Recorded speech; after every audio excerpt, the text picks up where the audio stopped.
各位市民、打工仔，大家好，我係工聯會立法會議員陸頌雄，我喺度呼籲大家登記做選民。如果仲未登記做選民嘅話咧，我呼籲大家踴躍登記做選民。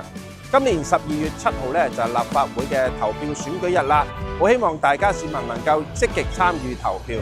今年6月2號之前咧登記做選民就可以趕及喺今年投票選出你心水嘅立法會議員啦，亦都呼籲你嘅屋企人、同事同朋友咧快啲登記做選民啦。